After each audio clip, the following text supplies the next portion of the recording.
আমাদের সাথে আজকে থাকেন একজন বিশিষ্ট অতিথি। তিনিও আছেন। আমি জানি তিনি থাকলে আপনাদের ঝুড়ি, ঝুড়ি প্রশ্ন থাকে যেগুলোর উত্তর তিনি দেন এবং আ সেই প্রশ্নের উত্তর আপনারা জেনে নেন। জানবেন কিভাবে?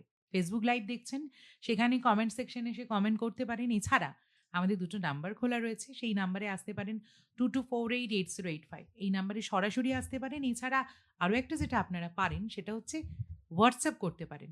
WhatsApp number 9903059992। আর যিনি আছেন তার আলাদা করে পরিচয় দেওয়ার দরকার নেই। এক নামেই গোটা কলকাতা শহর চেনে ডক্টর শ্যামাশিস বন্দ্যোপাধ্যায়। ডক্টর বন্দ্যোপাধ্যায়, আপনাকে স্বাগত আমাদের অনুষ্ঠানে। নমস্কার। মাঝে, নমস্কার। মাঝে মানে আমরা কিছুদিন বাদে উনাকে উনার যাবতীয় ব্যস্ততার মধ্যে থেকে আমাদের স্টুডিওতে ডেকে আনি। তার কারণ আপনাদের প্রচুর কিছু জানার থাকে আর আমাদের তো থাকেই। আপনারা আমাদের Facebook পোস্ট থেকে জেনে গিয়েছেন আমাদের আজকের যে বিষয়, সে বিষয়টা কি? অটো ইমিউন রোগের খুঁটিনাটি। এই এমন একদমই তাই। একটা বিষয় যে নিয়ে কিন্তু আমাদের মধ্যে আ নগরবাসীর মধ্যে ভয় ক্রমশ বাড়ছে। পরিচিত জন আশপাশের অনেকেই চেনা জানা পাচ্ছি। আচ্ছা, এই যে auto immune disease doctor Banerjee, মানে এটা অ্যাকচুয়ালি ব্যাপারটা কি? দেখুন, অটো ইমিউন ডিজিজ এই কথাটার মধ্যেই একটা সংকেত লুকিয়ে আছে। অটো মানে নিজের, ইমিউন মানে ইমিউনিটি সংক্রান্ত। নিজের ইমিউনিটি যখন নিজের সাথে অ্যাবনরমাল বিহেভ করে, তখনই অটো ইমিউন কন্ডিশন বলে সেটাকে আমরা স্ট্যাম্প করি। এবার এটার অনেক রকম আ এক্সপ্রেশন আছে, রোগের সংকেত আছে। অনেক অন্য রোগের সাথেও এই জিনিসটা অ্যাসোসিয়েটেড হয়। একটা এক্সাম্পল দিলে হয়তো আপনাদের পক্ষে সুবিধা হবে বুঝতে। কোভিডের সময় আপনারা অনেকেই অটো ইনফ্ল্যামেটরি কন্ডিশনের কথা শুনেছেন। ডেঙ্গুর সময়ও আপনারা অনেকেই ম্যাস বা ম্যাক্রোফ্যাজ অ্যাক্টিভেশন সিনড্রোমের কথা শুনেছেন। এই ধরনের যে ভাইরাল ইলনেসের সাথে অ্যাসোসিয়েটেড কন্ডিশন থাকে, সেগুলোও কিন্তু অটো ইমিউন কন্ডিশন এক সেন্সে, বিকজ তারা অ্যাবনরমাল ইমিউন রেসপন্স। এছাড়া যেগুলো আরো বেশি পপুলার অসুখ, মানে যেগুলোর কথা লোকে হয়তো একটু বেশি জানেন, যেমন বিভিন্ন ধরনের বাত বা আর্থ্রাইটিস, তার মধ্যে আমরা একটা হলমার্ক হিসাবে ধরতে পারি রিউমাটয়েড আর্থ্রাইটিসকে। Rheumatoid arthritis uh across the board সবাইকার হতে পারে। একদম ছোট বাচ্চা থেকে আরম্ভ করে যখন তার নাম হয় জুভেনাইল রুমাটয়েড আর্থ্রাইটিস, বা আরেকটা নাম হয় জুভেনাইল ইডিওপ্যাথিক আর্থ্রাইটিস। সেখান থেকে একটু বড় হলে তার তখন নাম হয় আইদার সেরোপজিটিভ বা সেরোনেগেটিভ রুমাটয়েড আর্থ্রাইটিস, এবং সেটা বিভিন্নভাবে এক্সপ্রেস করে নিজেকে, বিভিন্ন অর্গ্যানকে ইনভলভ করে। স্টার্টিং ফ্রম লাংস, লাংসে তার ইনভলভমেন্ট যখন হয় তখন সেটাকে বলে আইএলডি বা ইন্টারস্টিশিয়াল লাং ডিজিজ। তার ইনভলভমেন্ট হয় ইন বোন ম্যারো, তার ইনভলভমেন্ট হয় ইন লিভার, অটোইমিউন হেপাটাইটিস, তার ইনভলভমেন্ট হয় নার্ভেতে, তখন অটোইমিউন নিউরাইটিস বা পলিনিউরাইটিস। এরকমভাবে সে বিভিন্ন অর্গানকে ইনভলভ করতে পারে। এটা হলো একটা প্রোটোটাইপ, মানে যেটা বললাম যে রুমাটয়েড আর্থ্রাইটিস আমরা যদি একটা প্রোটোটাইপ নিই। এরকম আরো অনেক অসুখ আছে, যেমন এসএলই, সিস্টেমিক লুপাস এরিথ্রোমেটোসিস। এই কিছুদিন আগেই কলকাতাতে এসএলইর ওপরে একটা বড় মেডিকেল আ প্রোগ্রাম হয়ে গেল। এসএলই, সিস্টেমিক লুপাস আবার অ্যাক্রস দ্য বোর্ড হয়। মহিলাদের একটু বেশি হয়, বাচ্চাদের হয়। বাচ্চা এর মেন অ্যাটাক এরিয়াটা হচ্ছে কিডনি, এসএলই নেফ্রাইটিস। সেখান থেকে কিডনি খারাপ হতে ডায়ালিসিস, ট্রান্সপ্লান্ট সবকিছু হওয়ার একটা পসিবিলিটি থাকতে পারে। এসএলই কিডনি ছাড়া অন্যান্য অর্গানকেও ইনভলভ করে। যেমন ধরুন লাংস 1 সেকেন্ড আইএলডি হয়। ব্রেন এসএলই সেরিব্রাইটিস, এসএলই হেপাটাইটিস হতে পারে। ওয়ান্স এগেন বোন ম্যারো হয়। অটোইমিউন হিমোলাইটিক অ্যানিমিয়া একটা খুব কমন প্রেজেন্টেশন, যে রক্ত বাড়ছে না, অ্যানিমিয়া হচ্ছে, আপনি রক্ত দিচ্ছেন আবার রক্ত কমে যাচ্ছে। এবং আলটিমেটলি বেরোয় যে এটা একটা অটো ইমিউন হিমোলাইটিক অ্যানিমিয়া। আবার দেখুন সেই কথাটা রয়েছে কিন্তু autoimmune haemolytic anaemia secondary to SLE, মানে এসএলইর কারণে ম্যানিফেস্টেশনটা হয়েছে হিমোলাইটিক অ্যানিমিয়া। কথাটার মানে হচ্ছে রক্ত ভেঙে যাচ্ছে, তাকেই বলে হিমোলিসিস। লাইসিস কথাটার মানে ভেঙে যাওয়া। সো লাইসিস হচ্ছে অব দি হিম, মানে রক্তের। সো হিমোলাইসিস কেন হচ্ছে?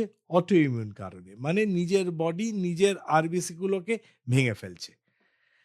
এই ব্যাপারটা থেকে আপনি মানে এইটাকে এই জন্য এতটা ভেঙে বলছি, তাহলে আপনি বুঝতে পারবেন যে কি করে এই নমেনক্লেচার গুলো আসে। এবং অনেক সময় পেশেন্টরা বলেন যে তারা অসুখটার সম্বন্ধে কিচ্ছু বুঝতেই পারলেন না। অ্যাবসলিউটলি সত্যি কথা, বিকজ এগুলো তো সমস্ত ল্যাটিন কথা।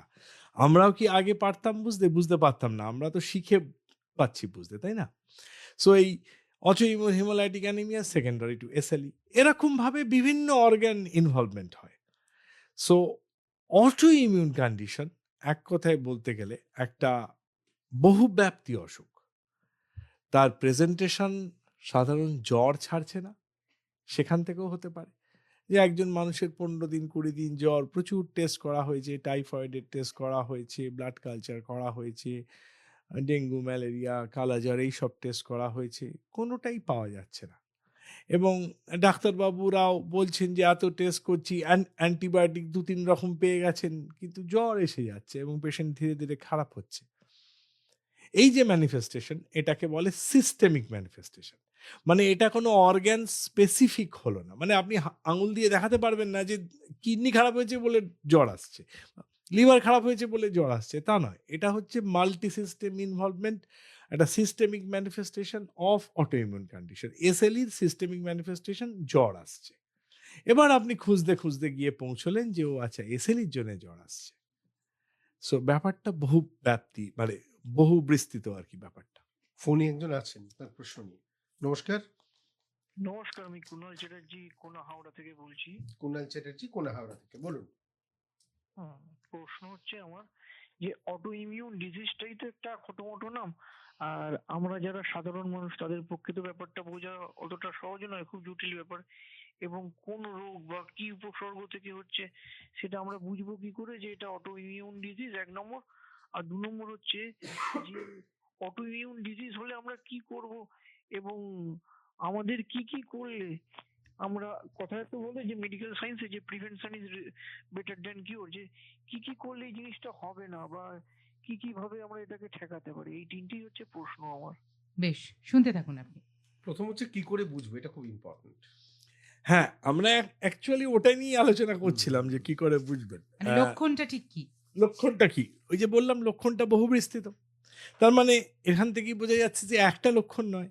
আপনি একটা পেট ব্যথা করছে মানে অটো ইমিউন ডিজিজ হয়েছে, এরকম আপনি একটা পয়েন্টার আনতে পারছেন না। এটা এই ব্যাপারটা থেকে আপনাদের কাছে স্পষ্ট হলো এবং আমি শিওর ওনার কাছে স্পষ্ট হচ্ছে যে এটা মাল্টি সিস্টেম ইনভলভমেন্ট হতে পারে, আবার পার্টিকুলার অর্গান ইনভলভমেন্টও হতে পারে। জয়েন্ট পেন যেমন, তার মধ্যে একটা পার্টিকুলার অর্গান ইনভলভমেন্ট। কিডনি খারাপ, এটা পার্টিকুলার অর্গান ইনভলভমেন্ট। লাং খারাপ হচ্ছে, এটা পার্টিকুলার অর্গান ইনভলভমেন্ট। আবার জ্বর আসছে, সেটা একটা মাল্টি সিস্টেম ইনভলভমেন্ট।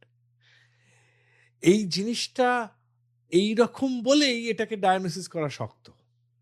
এই জিনিসটা আজকের দিনে দাঁড়িয়ে এই যে 2026 সালে বা 25 সালে 24 সালে এই সময়টাতে যে আমরা এটা নিয়ে আলোচনা করছি, এর মেন কারণ হচ্ছে যে আমাদের এবিলিটি এটাকে ডায়াগনোসিস করার অনেক বেড়ে গেছে। যে টেস্টগুলো আগে সহজলভ্য ছিল না, খুব কস্টলি ছিল, সেই টেস্টগুলো এখন বিভিন্ন কিট বেরোবার পরে সহজে করা যাচ্ছে, অনেক বেশি জায়গায় করা যাচ্ছে, যার ফলে ডায়াগনোসিসটাও বেশি হচ্ছে। এই অসুখ কি আগে হতো না? নিশ্চয়ই হতো। তখন আমাদের এবিলিটি ছিল না ডায়াগনোসিস করার। আমরা জানতাম না যে এই অসুখের থেকে এই জিনিসটা হয়, তাই জন্য আমরা তখন পারতাম না ডায়াগনোসিস করতে। এখন আমরা পারছি, সুতরাং ডায়াগনোসিস হচ্ছে। সাধারণ মানুষ কি করে বুঝবেন, এই প্রশ্নটার উত্তর হয় না। তার কারণ হচ্ছে যে আমরা এখানে একটা ডিফিকাল্ট এরিয়া অফ মেডিসিন নিয়ে কথা বলছি। সাধারণ মানুষ বুকে ব্যথা করলে একটা ধারণা করে যে এটা হার্টের থেকে হচ্ছে, কিন্তু অনেক মানুষই আবার বুকে ব্যথা করলে ভাবেন গ্যাস থেকে হচ্ছে, এবং হয়তো একটু গ্যাসের ওষুধ খান, তাতে পার্শিয়াল রেমিশন হয়, কিন্তু অ্যাকচুয়াল সিমটমটা থেকে যায়। আমরা জানি আমাদের অ্যানাটমি নলেজ দিয়ে যে ইসোফেগাস মানে খাদ্যনালী যেটা লোয়ার পার্ট আর হার্ট, তাদের সেন্সেশন যে নার্ভগুলো নিয়ে যায় তারা ওভারল্যাপিং, যার ফলে oesophagus lower part of the খাদ্যনালীর যে ব্যথা বা যে সিমটম, সেটা হার্টের সিমটমের সঙ্গে ওভারল্যাপ হতে পারে। এবার আপনি বলবেন এটা সাধারণ মানুষ কি করে বুঝবে? না, পারবেন না বুঝতে, সেটাই তো সমস্যা।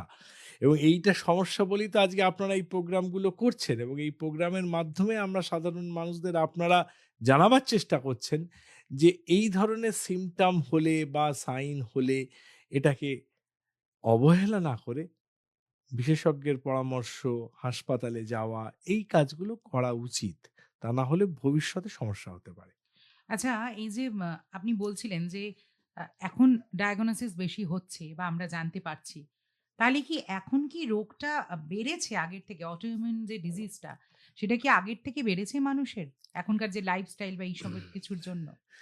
দেখুন, এটার উত্তর দেওয়া মুশকিল, সেটাই আপনাকে উত্তরটা আগেই আমি আমার স্টেটমেন্টের মধ্যে দিয়ে দিয়েছি। বিকজ আগে আমাদের এবিলিটি অফ ডায়াগনোসিস কম ছিল।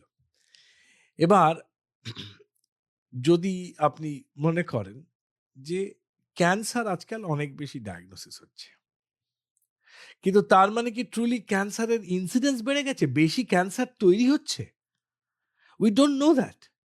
বিকজ আগেকার দিনে আমাদের কটা মানুষের সিটি স্ক্যান চেস্ট হতো, কটা মানুষের পেট সিটি হতো, কটা মানুষের সিটি অ্যাবডোমেন হতো, কটা মানুষের এমআরআই হতো। আপনাদেরই যদি বাড়িতে মা বাবা থাকেন বা কারোর যদি দাদু দিদিমা বেঁচে থাকেন, যদি জিজ্ঞেস করেন তাদের বন্ধু বান্ধবের মধ্যে তাদের ছোটবেলায় কারোর কিন্তু স্ক্যান হয়নি।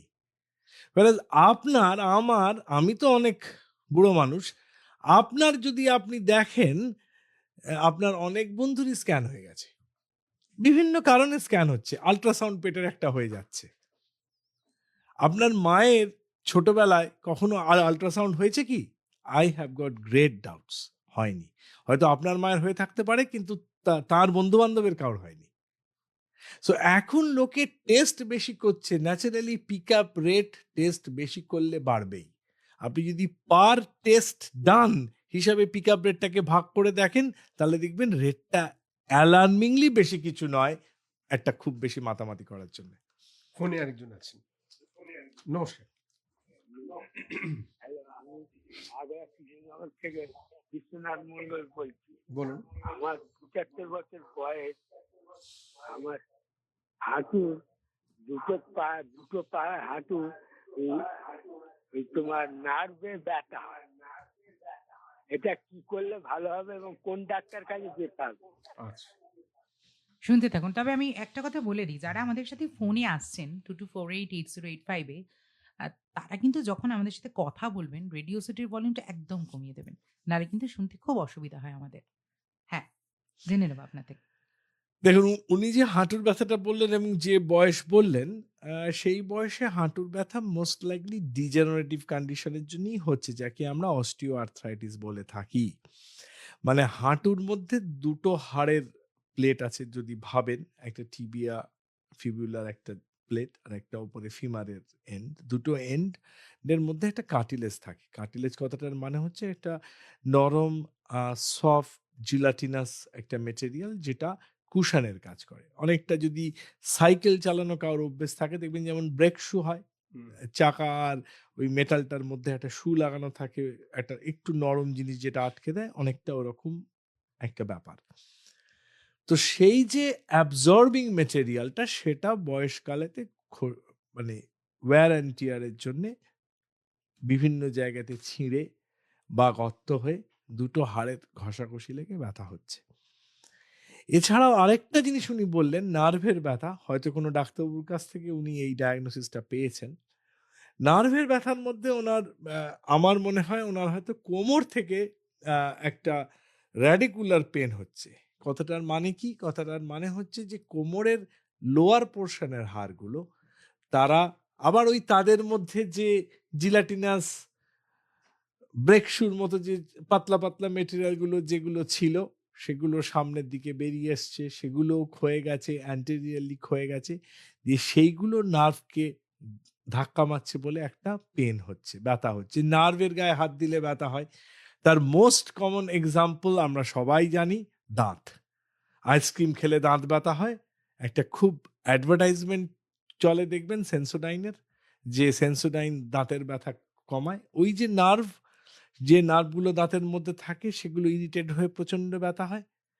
ঠিক তেমনি যে কোনো নার্ভ টাচ করলে আপনার একটা নার্ভের ব্যথা হবে। তো ঠিক ওই কনসেপ্টটা যদি জনসাধারণ মাথায় রাখেন, যে আমিও যেমন দেখেছি, ওরাও নিশ্চয়ই ওই অ্যাডভার্টাইজমেন্ট প্রচুর দেখেছেন, তাহলে বুঝতে পারবেন যে নার্ভ টাচ করলে কিরকম ব্যথা হয়, এবং সেটাই বোধহয় ওনার হচ্ছে বলে আমার মনে হয়। একটা ফেসবুকের লাইভের একটা প্রশ্ন রয়েছে, যাব কিন্তু হুম। তার আগে আমাদের ফোনেই কেউ রয়েছেন। কে আছেন আমাদের সাথে? হ্যালো, নমস্কার। কে বলছেন? আমি বীরভূম যুক্তকর্ত ইলামবাজার সন্নিকট ঘুরিষা গ্রাম থেকে রহমান বলছিলাম। বলুন।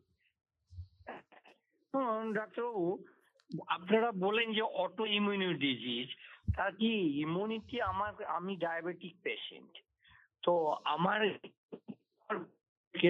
বলেন, তাহলে আমাদের কি অটো ইমিউনি ডিজিজের সম্ভাবনা কি কম থাকবে? অটো ইমিউনি ডিজিজে তো ইমিউনিটির সঙ্গে ইমিউনিটির একটা সংঘাত, মানে বুঝতে পারে না, তাহলে এটা কি করে হয় বুঝতে পারে না। বেশ, আপনি শুনতে থাকুন। ডায়াবেটিস আহ, যদি আমি থাকে। শুনেছি। হুম। খুব ভালো প্রশ্ন করেছেন, মানে খুব ঘুরিয়ে একটা জটিল প্রশ্ন করেছেন।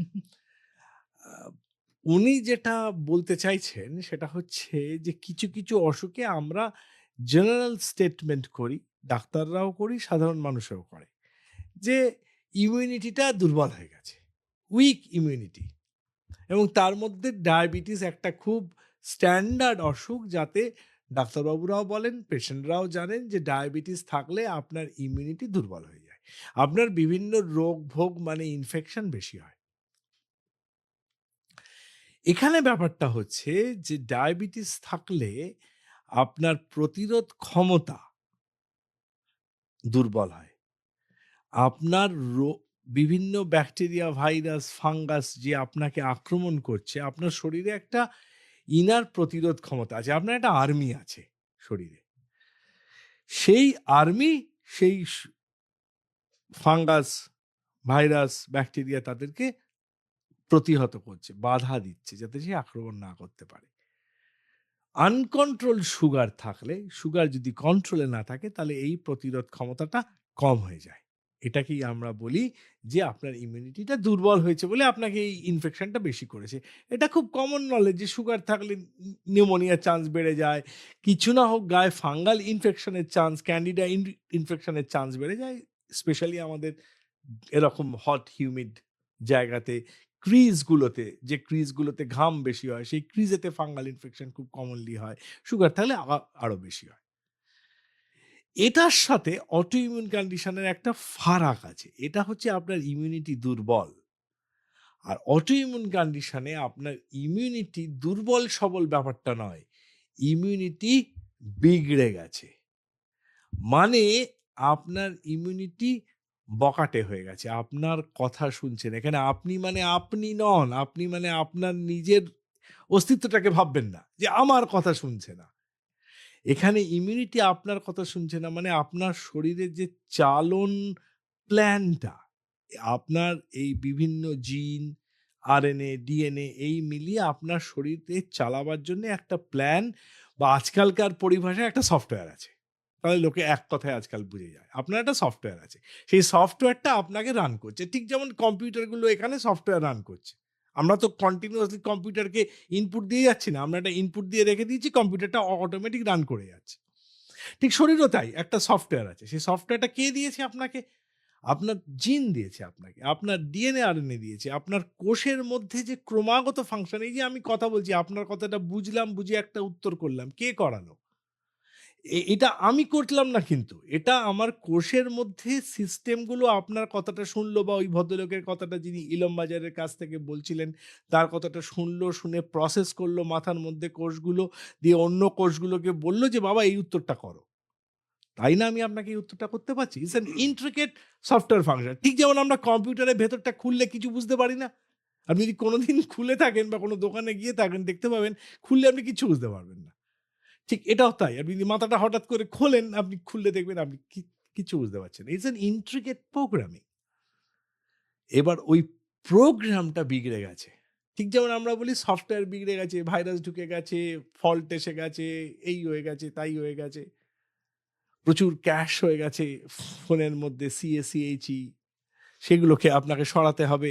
ঠিক তেমনি আপনার এখানেও ওই সেলের মধ্যে কিছু একটা জমেছে। একটা প্রকৃষ্ট এক্সাম্পল দিলে তাহলে বুঝতে পারবেন। যেমন ধরুন অ্যামাইলয়েড ব্রেনের একটা অসুখ। অ্যামাইলয়েড শুধু ব্রেনে হয় তাই নয়, অ্যামাইলয়েড জিভে হয়, হার্টে হয়, পেটে হয়, সমস্ত অনেক অর্গানে হয়। দুটো ভ্যারাইটি আছে, ALM। কিন্তু বেসিক্যালি অ্যামাইলয়েড অ্যাঞ্জিওপ্যাথি বলে। এটার মেন মানে ব্যাপারটা হচ্ছে যে কোষের মধ্যে অ্যামাইলয়েড প্রোটিন জমে যাচ্ছে। তাহলে আপনার আমার জমছে না, ওই মানুষটির কেন জমছে? আপনার আমারও হচ্ছে তো অ্যামাইলয়েড, নিশ্চয়ই প্রোটিন তৈরি। তার মানে কেউ একটা আটকাচ্ছে যাতে প্রোটিনটা না তৈরি হয়। সেটাই প্রোগ্রাম, সেটাই সফটওয়্যারের প্রোগ্রাম, যে আপনার কোষ ওই জিনিসগুলো তৈরি হওয়াটা আটকাচ্ছে। যখন কোষের ওই সিস্টেমটা বিগড়ে গেল, তখন এবার সেই জিনিসগুলো হতে তৈরি করলো, কেউ আর তাকে সরাবার নেই। তার মানে বিগড়ে যাওয়া ইমিউনিটি থেকে অটো ইমিউন অসুখ, আর দুস্থ ইমিউনিটি থেকে ডায়াবেটিসে মোর ইনফেকশনের চান্স। দুটোতেই ইমিউনিটি কথাটা আছে, কিন্তু যদি একটু ঠান্ডা মাথায় ভেবে দেখেন, আমি যেটা বোঝাবার চেষ্টা করলাম, জানি না আমি পারলাম কিনা, বাট দুটোর মধ্যে একটা ফান্ডামেন্টাল পার্থক্য আছে। একটা হচ্ছে কমজোর, পারছে না বিকজ অফ ভেরিয়াস অসুখ। যখন আপনি স্টেরয়েড খাচ্ছেন অনেক, কোনো কারণে, রাইট কারণে, আপনি ভাববেন না যে স্টেরয়েড কোনো কারণেই মানুষে খায় না, এটা সবসময়তেই এটা ভুল চিকিৎসা হয়েছে বলে স্টেরয়েড দিয়েছে, এটা একটা লোকের খুব কমন ধারণা আছে। স্টেরয়েড দিয়েছে, ওরে বাবারে, তাহলে তো মানে সাংঘাতিক একটা অপরাধ হয়ে গেছে। তা নয় কিন্তু, অনেক চিকিৎসা আছে যেখানে স্টেরয়েড না দিলে আপনি মারা যাবেন। রাইট কারণে আপনি খাচ্ছেন স্টেরয়েড, কিন্তু স্টেরয়েড খেয়ে আপনার ইমিউনিটি কমজোরি হয়ে গেল, তো সেটা একটা ব্যাপার হলো। আরেকটা হচ্ছে আপনার ইমিউনিটি তার গণ্ডির বাইরে গিয়ে কাজ করতে শুরু করলো, বা গণ্ডির বাইরে চলে গেল, বা তার যে কাজ করার কথা ছিল সেই কাজটা না করে অন্য কাজ করতে শুরু করলো। তিনটেই পসিবিলিটি হতে পারে। এইটা হচ্ছে অটো ইমিউনিটি বা অটো ইমিউন ডিজিজের মেন স্তম্ভটা। এর ওপরে বেস করেই অসুখগুলো হচ্ছে।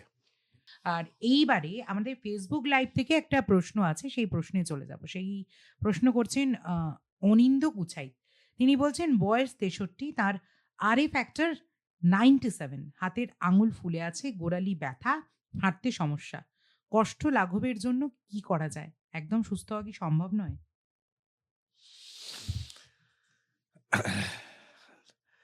দেখুন, আপনার তো রুমাটয়েড আর্থ্রাইটিস হয়েছে, যেরকম পিকচারটা দিলেন এবং যে RA ফ্যাক্টরের কথা বললেন। মনে রাখবেন আপনারা সবাই যে জাস্ট মিয়ার পজিটিভিটি অফ RA ফ্যাক্টর, মানে জাস্ট RA ফ্যাক্টর পজিটিভ মানে আপনার আর্থ্রাইটিস রুমাটয়েড হয়েছে, ব্যাপারটা কিন্তু এরকম নয়। আপনার ওই জাতীয় সমস্যা আছে, তার সাথে RA ফ্যাক্টর অ্যান্টি-CCP পজিটিভ, তখনই আপনি রুমাটয়েড আর্থ্রাইটিসের স্ট্যাম্প পাবেন। তো আপনাকে চিকিৎসা করতে হবে। আপনার এই অসুখের যথেষ্ট ভালো চিকিৎসা অ্যাভেলেবল আছে। আপনি কোনো ডাক্তারবাবুর সঙ্গে যোগাযোগ করুন, করে আপনি এটার ট্রিটমেন্ট করান। আপনি সম্পূর্ণ সুস্থতা বলতে কি মিন করেন আমি জানি না, বিকজ একেকটা মানুষের কাছে সম্পূর্ণ সুস্থতার ডেফিনেশনটা আলাদা। এটা একটা পার্সোনাল একটা মাপকাঠি আছে এর। তবে আপনি আপনার লাইফ কাটাতে পারবেন, আপনার যে কাজগুলো করতে চান সেগুলো করতে পারবেন, এটা হওয়া সম্ভব। এতে কোনো বড় অসুবিধা হবার কথা এই মুহূর্তে নয়। ভবিষ্যতের কথা তো এক্ষুনি বলা সম্ভব নয়। তবে পজিটিভ নোটে বলছি, অনেক ওষুধ আছে, অনেক রাস্তা আছে, অনেক অপশন আছে। সো আপনি যদি ঠিক রাস্তায় চলেন, ঠিক মতো চিকিৎসা করেন, আপনি fruitful effective life definitely lead করতে পারবেন। সঙ্গমিত্রা ঘোষ ভাটপাড়া থেকে প্রশ্ন করছেন, প্লাস্টিক অ্যানিমিয়া বলতে কি বোঝায়? আমার মনে হচ্ছে উনি এ প্লাস্টিক বলতে চাইছেন, প্লাস্টিক এটা অ্যানিমিয়া। বাদ দিয়ে দিয়েছেন। এ প্লাস্টিক অ্যানিমিয়া বলতে কি বোঝে, এটা একদম কিন্তু হিমাটোলজির প্রশ্ন, মানে ব্লাড স্পেশালিস্টের প্রশ্ন। এটা কিন্তু রিউমাটোলজিক্যাল কন্ডিশনের মধ্যে পড়বে না। আমি জাস্ট আপনাকে প্রিন্সিপালটা বলে দিচ্ছি। এপ্লাস্টিক অ্যানিমিয়া কথাটার মানে হচ্ছে আপনার রক্ত তৈরির কারখানাটা হচ্ছে বোন ম্যারো মেনলি, খুব অল্প পরিমাণে অন্যান্য জায়গা লাইক স্প্লিন লিভার থেকে তৈরি হতে পারে ছোট বয়সে, কিন্তু অ্যাডাল্ট মেন জায়গা হচ্ছে বোন ম্যারো। বেশ। সেই বোন ম্যারো ড্যামেজ হওয়ার জন্যে, তার মানে বোন ম্যারোতে আপনার রক্তের সব পদার্থই তৈরি হচ্ছে, লালটাও তৈরি হচ্ছে, সাদা মানে যেটা আর্মি বলেছিলাম শুরুতে, আর্মিটাও তৈরি হচ্ছে, প্লেটলেট তারও কারখানা সেখানে, সবই কারখানা সেখানে। সেই বোন ম্যারোর কারখানা শাটডাউন হলে তখন আর এই তৈরিটা হতে পারছে না।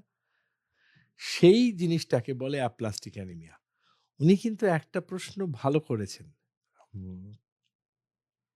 মনে রাখতে হবে যে এই যে তৈরি হতে পারছে না, এর কারণ কিন্তু auto immune destruction of that কারখানা হতে পারে। সেই জন্য এখানে কিন্তু একটা অটো ইমিউনিটি যোগ রয়েছে। যদিও অসুখটা পুরোপুরি হেমাটোলজিস্টরাই ম্যানেজ করেন, আমরা ম্যানেজ করি না, কিন্তু অন এ জেনারেল প্রিন্সিপাল এই যে ড্যামেজ টু কারখানা, এটা কিন্তু অটো ইমিউন কারণে হয়। ডক্টর ব্যানার্জি, প্রায় ৮ ঘন্টা আপনার কথা শুনছি, মানে মুগ্ধ হয়ে শুনছি। আচ্ছা, শুনতে শুনতে আমার মনে হচ্ছে, ইফ আই এম রং আপনি নিশ্চয়ই বলবেন, তাহলে কি আমাদের শরীরই আমাদের শত্রু মানে এই রোগের ক্ষেত্রে? এই রোগের ক্ষেত্রে? খুব ভালো প্রশ্ন। এটা অনেকটা মানে অনেক বেশি দার্শনিক প্রশ্ন মেডিকেল থেকে। আমি চেষ্টা করছি উত্তর দেবার। সেটা হচ্ছে যে আপনি আপনার এই জীবজগতে একদম লাস্ট পিরামিডের মাথাতে দাঁড়িয়ে আছেন।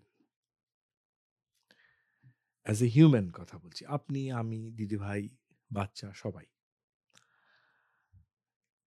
এই যে আমরা লাস্ট পিরামিডের টপেতে দাঁড়িয়ে আছি, তার কারণ কি?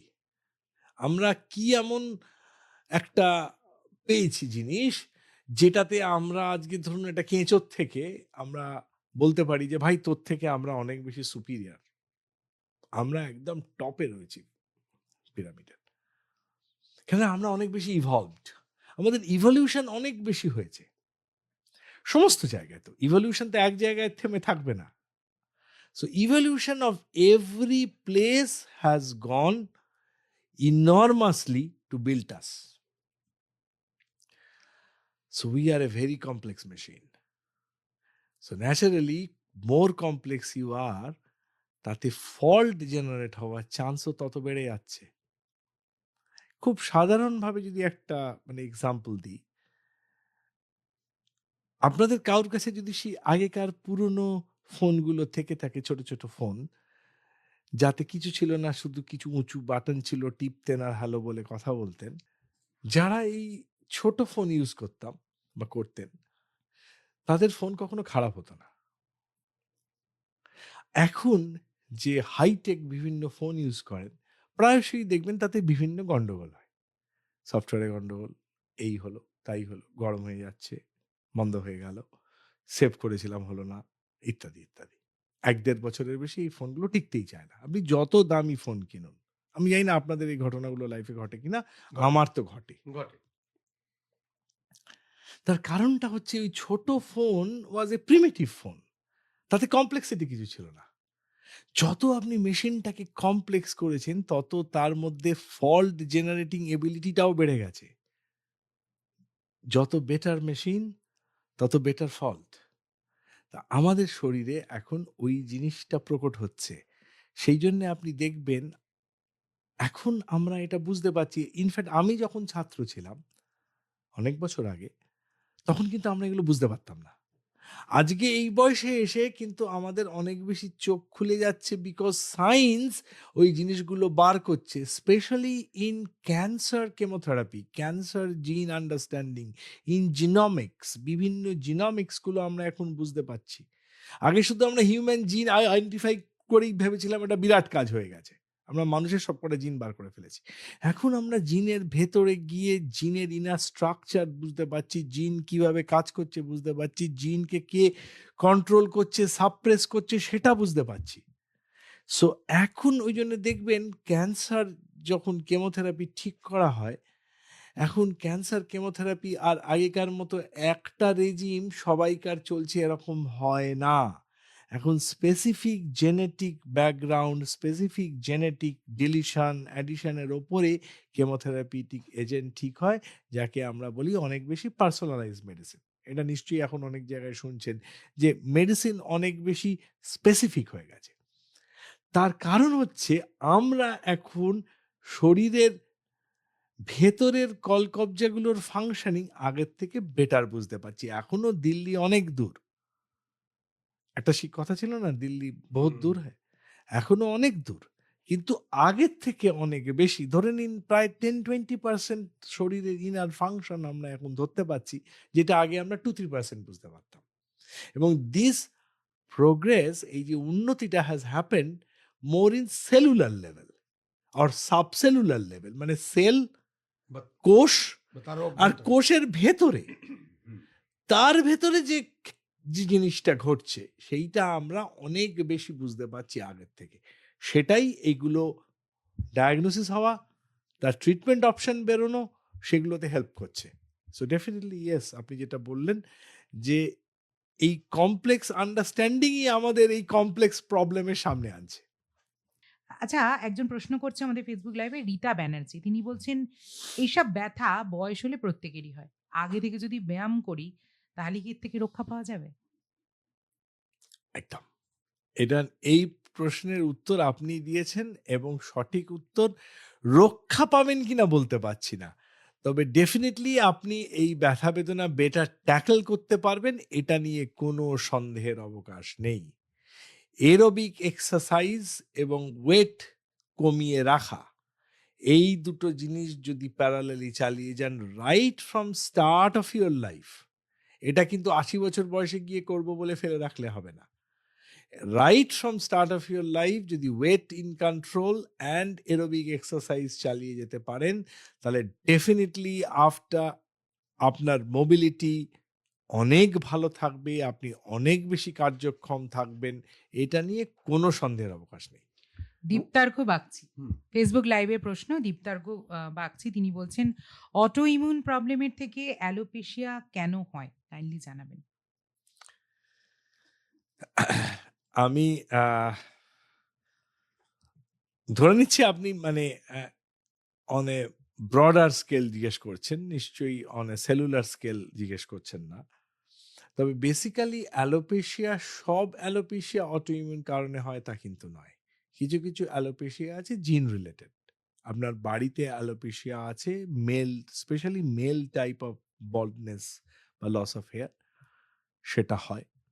অনেক অসুখ আছে এমনি জেনারেল অসুখ, যাতে আপনার চুল উঠে গিয়ে অ্যালোপেশিয়া হতে পারে। যেমন থাইরয়েড একটা নোন অসুখ, হাইপোথাইরয়েডে হয়। কিন্তু দেয়ার ইজ একটা গ্রুপ অফ অ্যালোপেশিয়া আছে, সেটা কিন্তু অটো ইমিউন লিঙ্কড, এবং সেখানেও একই ব্যাপার যে আপনার চুলের গোড়াতে যে ফলিকেল আছে, যেটা জীবন্ত, যেখানে প্রাণ আছে, মানে যেটা ব্লাড সাপ্লাই উপরে বেসড।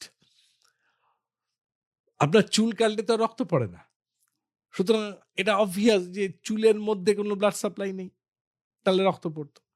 তো চুলের ফলিকেলেতে ব্লাড সাপ্লাই আছে, সেই জায়গাতে ফলিকেলগুলো অটো ইমিউন কারণে ড্যামেজড হয়ে অ্যালোপেশিয়া হয়। সেটা কিন্তু অটো ইমিউন অ্যালোপেশিয়ার একটা কারণ বা লক্ষণ। এবং সেটা ওই অটো ইমিউন অসুখগুলো যেভাবে চিকিৎসা করা হয় সেই লাইনে চিকিৎসা করলে কিন্তু তার উন্নতি হয়। whereas male type of baldness বা যেগুলো জিন মিডিয়েটেড ইলনেস বা যেগুলো অসুখ মিডিয়েটেড ইলনেস সেগুলোতে কিন্তু ডিরেক্টলি হয় না। একটা এক্সাম্পল, সিরিয়াস ইনফেকশনের পরে প্রচুর চুল উঠে যায়, লোকের সিভিয়ার অ্যালোপেশিয়া হয়, অনেক লোকের হয়। কেমোথেরাপির পরে অনেক লোকের অ্যালোপেশিয়া হয়, আবার কেমোথেরাপির ইম্প্যাক্ট চলে গেলে চুল আবার কিন্তু ব্যাক করে আসে।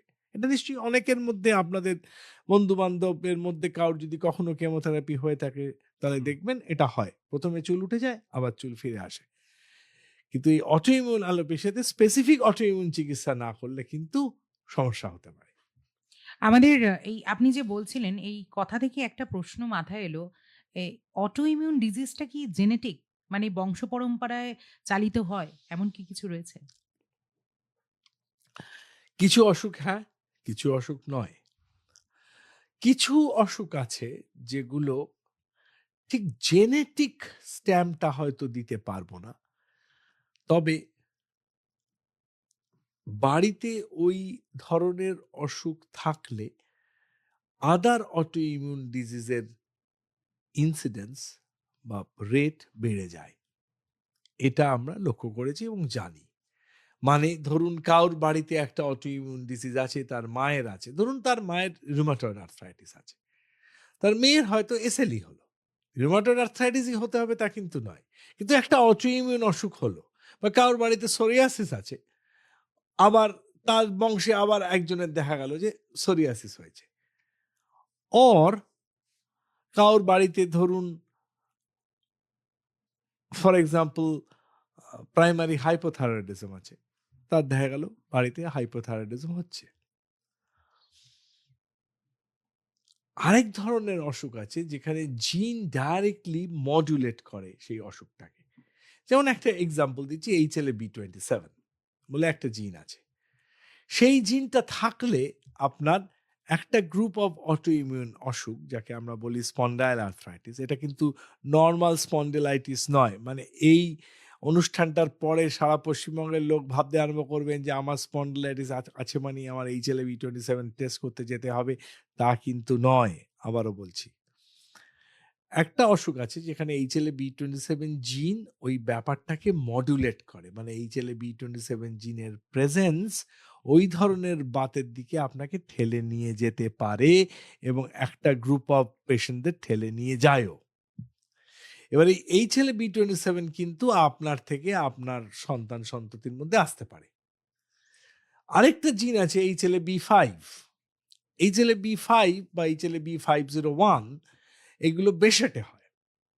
এবার এই জিনগুলো ওরকম ডাইরেক্ট কমিউনিকেশন HLA-B27 মতো অত ফ্রিকুয়েন্টলি হয় না, কিন্তু এখানেও জিন অ্যাসোসিয়েশন আছে। সো মনে রাখতে হবে যে জিনটার থেকেও মোর ইম্পর্টেন্ট এখানে ব্যাপারটা হচ্ছে জিনের মধ্যে একটা জিনিস যেটা এটাকে আরো বেশি মডুলেট করে। সুতরাং সেটা আমাদের মাথায় রেখে কিন্তু চলতে হবে। যিনি ফোন করেছেন তার ফোন নিয়ে। কে আছেন আমাদের সাথে? হ্যালো নমস্কার। শুনছি, বলুন। হ্যালো না, এরম ভাবে শোনা যাচ্ছে না। আপনাদের আরো একবার বলে দিই যে যারা কিনা আমাদের সাথে ফোনে কথা বলছেন, ফোনে আসছেন সরাসরি, আমরা যখনই ফোনটা আপনাদের ধরে নেব, আপনারা কিন্তু রেডিও সেটের ভলিউমটা একদম মিউট করে নেবেন, নাহলে কিন্তু শোনা খুব মুশকিল হয়ে পড়বে। আমাদের সাথে আছেন ডক্টর শ্যামাশিস বন্দ্যোপাধ্যায়, তার থেকে জেনে নিচ্ছি আমরা অটোইমিউন ডিজিজের বিভিন্ন ধরনের খুঁটিনাটি প্রশ্নের উত্তর। আর এছাড়া আপনারা যদি জানতে চান, কোনো রকম প্রশ্ন যদি থাকে আমাদের আজকের এই বিষয় নিয়ে, তাহলে 22488085 এই নাম্বারে আসতে পারেন।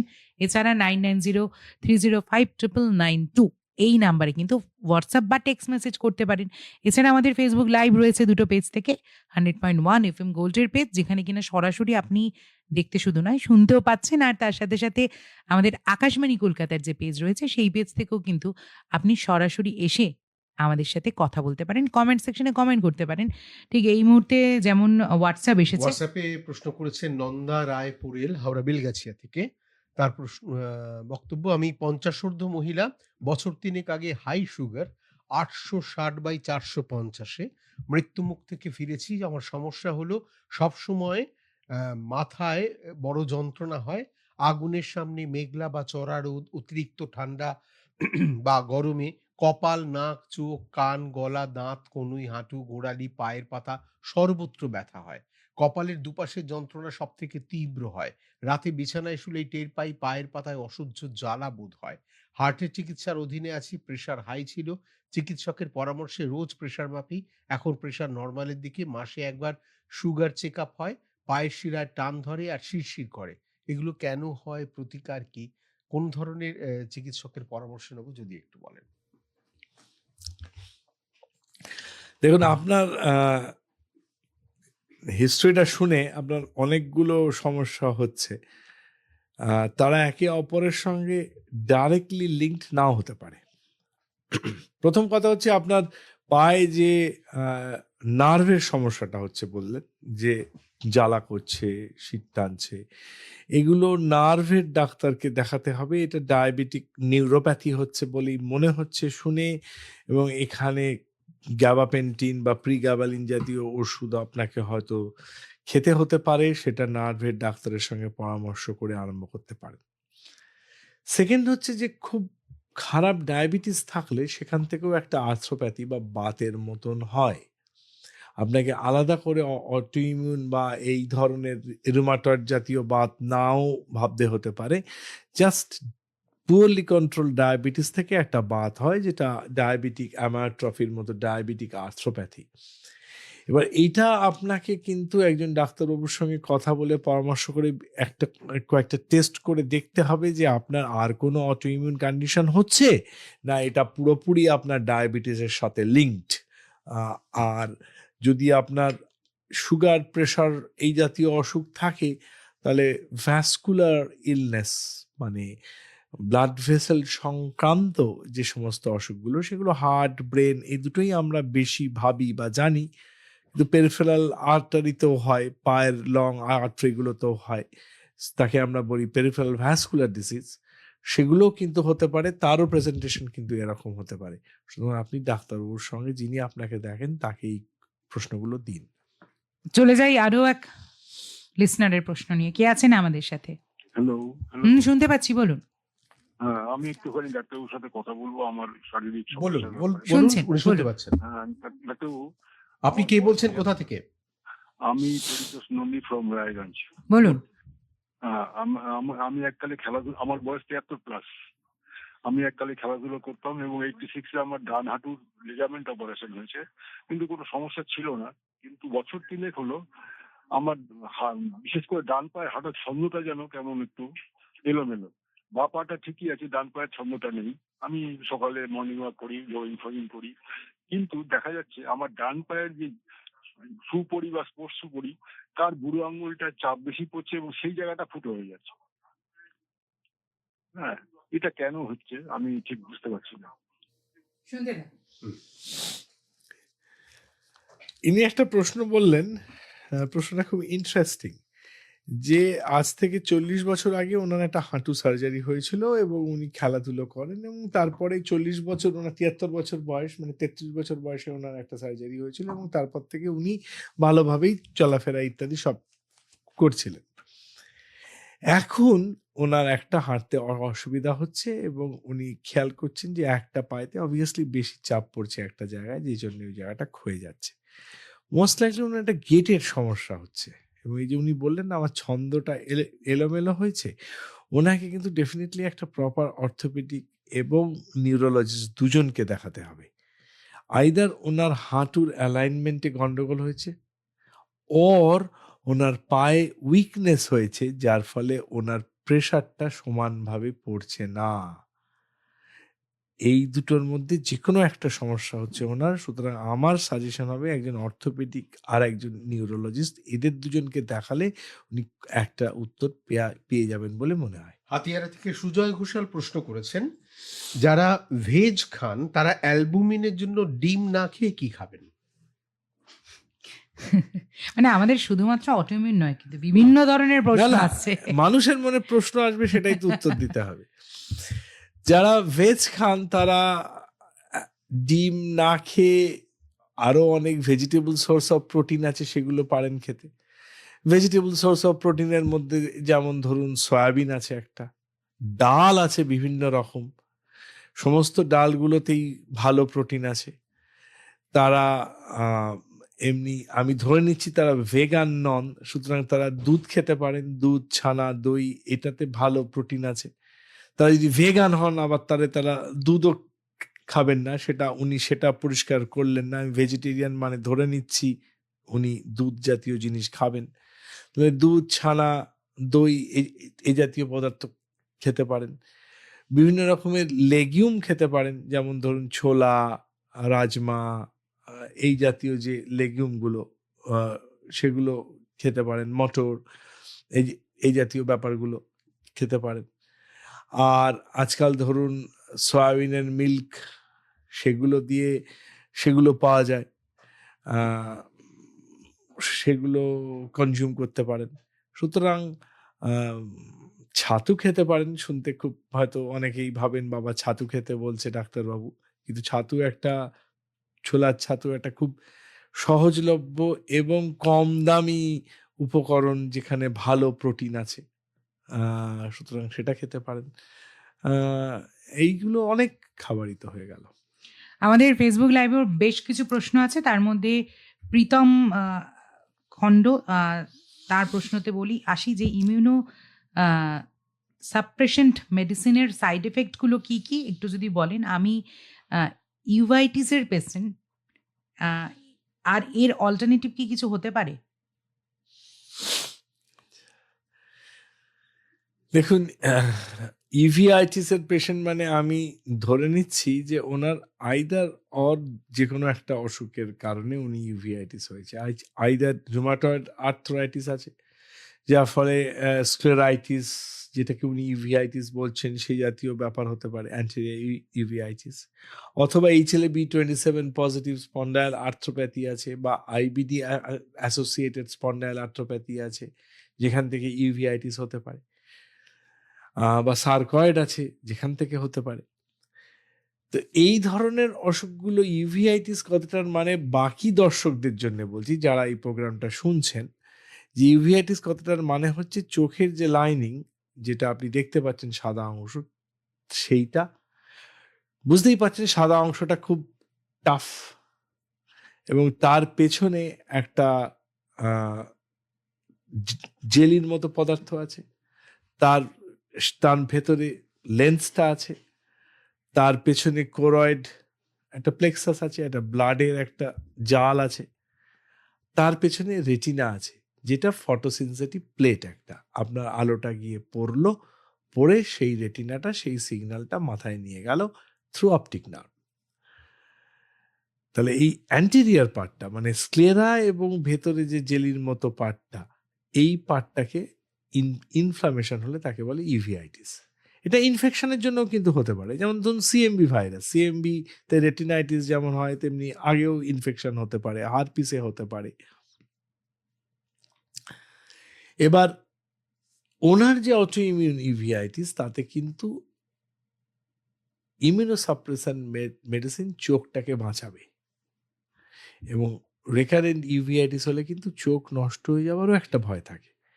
হেন্স ইমিউনোসাপ্রেসেন্ট ওষুধ in appropriate doses and format ওকে খেতে হবে। আনফর্চুনেটলি অবভিয়াসলি ডোজটা ভ্যারি করবে, অবভিয়াসলি একটা সময় আসবে মাঝখানে যেখানে হয়তো ওনার খুব কম ওষুধ লাগবে, কখনো ইভিআইটিস বাড়লে হয়তো একটু বেশি ওষুধ লাগবে।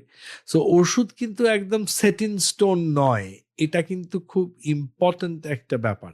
ঠিক যেমন আপনি, আমি, যে কোনো মানুষ রোজ কি একদম এক পরিমাণে খাবার খাই, এটা তো হতে পারে না। কখনো একটু বেশি ভাত খাই, কখনো একটু বেশি তরকারি খাই, এটা তো কমন ঘটনা। ঠিক তেমনি ওষুধও কিন্তু একদম সেট ইন স্টোন নয় যে প্রত্যেক দিন প্রত্যেক বছরের পর বছর আপনি একই ওষুধ খাবেন। ওষুধেরও বাড়তি কমতি হবে depending on your response to the illness. আপনার খিদের ওপরে যেমন আপনার খাওয়া করে ডিপেন্ড, তেমনি আপনার শরীরের কন্ডিশনের উপরে আপনার ওষুধ করে ডিপেন্ড। সো আপনার ইউভিআইটিস এর কন্ডিশনের ওপরে কিন্তু ইউভিআইটিস এর ওষুধ বাড়বে কমবে, সেটা মাথায় রাখতে হবে। সুতরাং উনি যেন অতি অবশ্য ডাক্তারবাবুর সঙ্গে যোগাযোগটা রাখেন। ফোনে কি আছেন? নমস্কার। হ্যালো, নমস্কার। না, কেউ ছিলেন, হয়তো একটু যোগাযোগ বিচ্ছিন্ন হয়েছেন, অনুরোধ করব যদি আরেকবার ফোন করেন। ফোনে আসেন। আচ্ছা, উনি যে প্রশ্নটা করেছিলেন যে এই ওষুধটা ক্রমাগত খাওয়ার ফলে কি এর সাইড ইফেক্ট কি হতে পারে? সেটা ডিপেন্ড করছে ম্যাডাম কি ওষুধ খাচ্ছেন তার উপরে। সব ওষুধের তো ব্ল্যাঙ্কেট সাইড এফেক্ট হয় না। এবার ধরুন কোনো ওষুধ আছে যেখানে বোন ম্যারো সাপ্রেশন বেশি হয়, কোনো ওষুধ আছে যেখানে লিভার প্রবলেম বেশি হয়, কোনো ওষুধ আছে যেখানে কিডনি প্রবলেম বেশি হয়। So it will depend on what medicine he is having. উনি যদি বলে দিতেন আপনাকে, আমি জানি না উনি কিভাবে আপনাকে কন্ট্যাক্ট করেছেন, যে কি ওষুধ খাচ্ছেন, তাহলে কিন্তু এর উত্তরটা দেওয়া অনেক বেশি স্পেসিফিক্যালি সম্ভব হতো। যখন বলেননি তখন আমরা অনেক লার্জার পার্সপেক্টিভ বলছি যে ডিপেন্ডিং অন উনি কি ওষুধ খাচ্ছেন, side effect will be different. আমাদের ফোনে কেউ আছেন কি? হুম। 22488085 কে আছেন আমাদের সাথে? হ্যালো, নমস্কার। শুনছি, বলুন। হ্যাঁ, পায়েল ব্যানার্জি বলছি বেলঘরিয়া থেকে। বলুন। হ্যাঁ, বলছি একটা প্রশ্ন করছি ডাক্তারবাবু, যে এই ডিজিজটার জন্য মানে কি কি খাবারের রেস্ট্রিকশন আছে, বা কোন কোন খাবারগুলো খেলে রোগটা মোটামুটি একটু কন্ট্রোলে থাকবে, একটু বললে ভালো হতো। বেশ, আমাদের মানে রাখা প্রশ্নগুলো কিন্তু আমাদের লিসনাররাই করে দিচ্ছেন। কি খাবো আর কি খাবো না এই রোগটা হলে? এখানেই তো মুশকিল হলো, এই রোগটা মানে কোন রোগটা? Auto immune disease. এটা তো তার একটা variety- কনস্টেলেশন Particular অফ কোনো না, একদম। অসুখ না, এটাতে কোনো পার্টিকুলার ওয়ান ইলনেস নয়। এটা একটা গ্রুপ অফ অসুখকে আপনি বলছেন। মানে কোশ্চেনটা অনেকটা এরম হয়ে গেল, ক্যান্সার হলে কি খাবো আর কি খাবো না, কি খেলে ক্যান্সার হবে না আর কি না খেলে ক্যান্সার হবে। সেটাতে আপনাকে স্পেসিফিক বলতে হবে যে আপনি লাং ক্যান্সারের জন্য যদি বলেন তাহলে সিগারেট সেখানে লিঙ্কড হবে অবভিয়াসলি। সো কি অসুখ সেটা বলতে হবে। তবে আমি আপনার মানে স্পিরিটটা নিয়ে বলছি আর কি, এটার উত্তরটা স্পেসিফিক হবে না, স্পিরিটটা নিয়ে বলছি যে কোনো পার্টিকুলার খাবারের সঙ্গে পার্টিকুলার অটোইমিউন অসুখের লিঙ্কেজ বার করা খুব কঠিন, বিকজ এরম হয় না। তবে কিছু কিছু অসুখের সাথে দেখা যায় যে ট্রেন্ড অফ সাম অটোইমিউন ডিজিজের থাকতে পারে। যেমন ধরুন আপনার কিছু কিছু ম্যাল অ্যাবজর্পশন সিনড্রোম আছে, যে ম্যাল অ্যাবজর্পশন সিনড্রোম অটোইমিউন হয় আবার ইনফেক্টিভও হয়। ম্যাল অ্যাবজর্পশন সিনড্রোমের মধ্যে যেখানে আপনার সমপরিমাণ ভেঙে যাওয়া খাদ্যবস্তু পেট থেকে অ্যাবজর্পশন হচ্ছে না, সেটাই ম্যাল অ্যাবজর্পশন। মানে আপনি যে ভাতটা খাচ্ছেন সেই ভাত হিসাবে তো সেটা রক্তে আসছে না, সেই ভাতটা পেটের মধ্যে বিভিন্ন প্রসেসে ভেঙে ভেঙে ভেঙে ভেঙে একটা বেসিক মলিকিউলে যাচ্ছে, যে মলিকিউলগুলো এবারে আবার আপনার শরীরে ঢুকছে, আবার শরীর সেই মলিকিউল থেকে অন্য জিনিস তৈরি করে নিচ্ছে। এটা আরো ভালোভাবে আপনি বুঝতে পারবেন যদি আপনি ভাবেন যে একজন মানুষ ধরুন ভাত ডাল আর একটা সবজি খেয়েছেন, পেটে খেয়েছেন, অ্যাবজর্পশন হয়ে গেছে। আপনি কি শরীরে কোনো জায়গাতে হাত দিয়ে দেখাতে পারবেন যে ওই ভাতটা এই জায়গাতে এসেছে? দেখাতে পারবেন না, বিকজ সেই ভাতটার আর শরীরে কোনো অস্তিত্বই নেই। আশা করি আমি প্রিন্সিপালটা আপনাদের পারছি বোঝাতে। সো কি হচ্ছে যে কিছু কিছু ম্যাল অ্যাবজর্পশনে আপনি কিছু কিছু পার্টিকুলার খাবার যদি খান, তাহলে তার সাথে অ্যাসোসিয়েটেড মেটেরিয়ালগুলো ওই অ্যাবজর্পটিভ প্রসেসটাকে ড্যামেজ করে।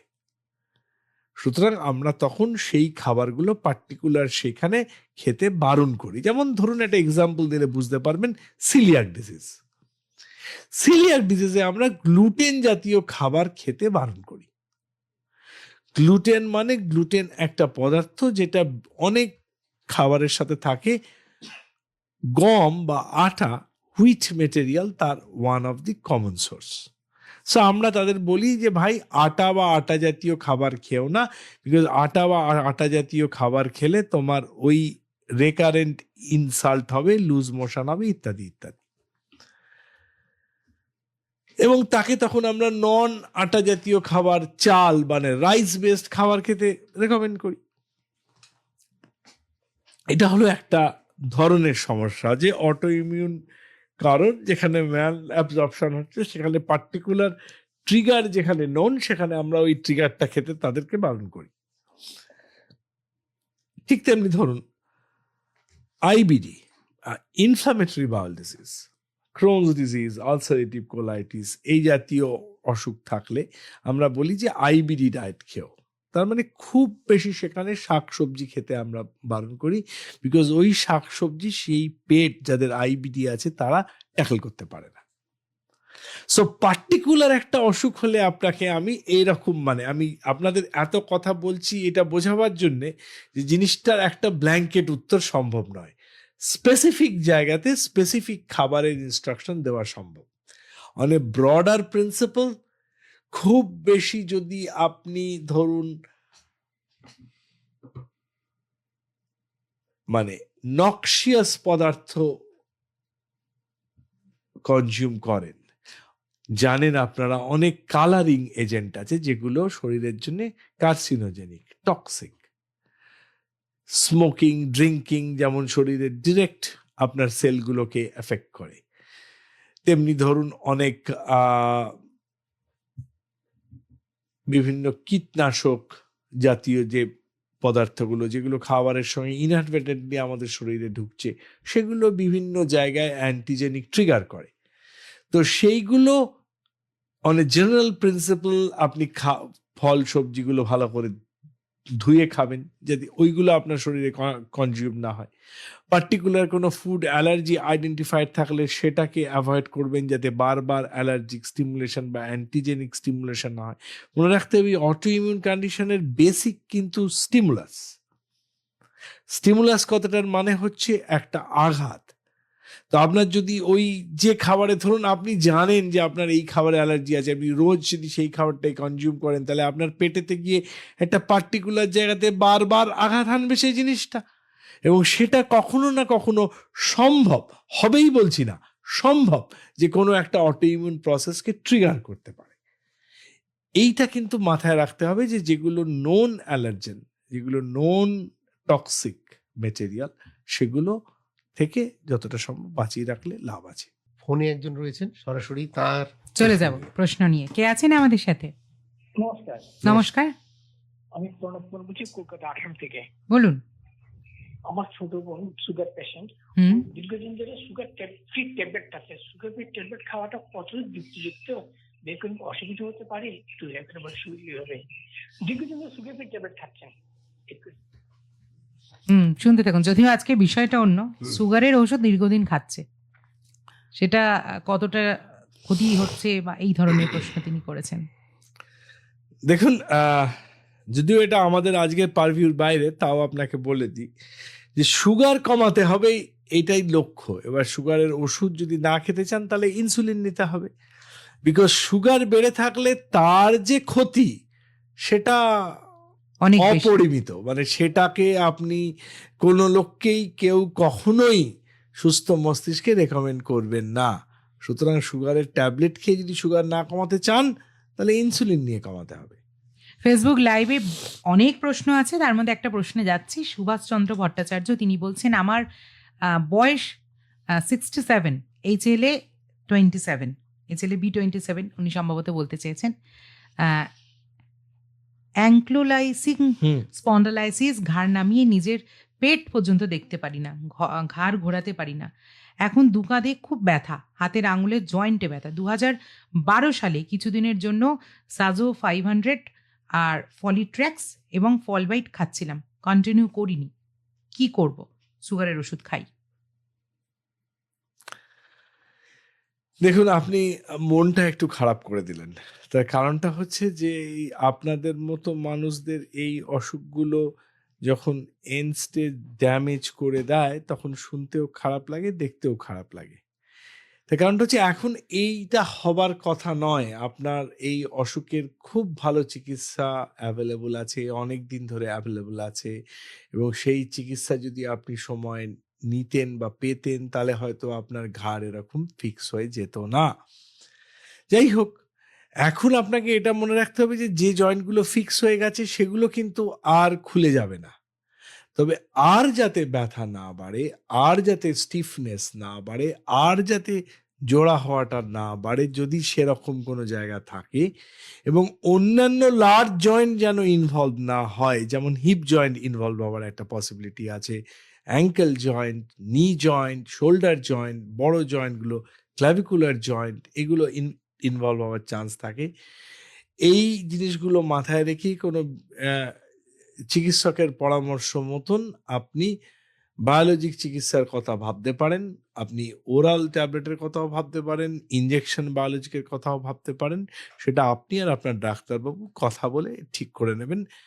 একটা অপশন আপনাকে আমি বলে রাখলাম। ফোনে কে আছেন আমাদের সাথে? সরাসরি কথা বলে নেব। নমস্কার। নমস্কার, বলুন, কল্যাণী দাস বলছি সন্তোষপুর থেকে। বলুন। আমার বয়স হচ্ছে 57 বছর। হুম, আমি 20 বছর ধরে হাইপোথাইরয়েডিজমের পেশেন্ট। আমি এলট্রক্সিন খাচ্ছি।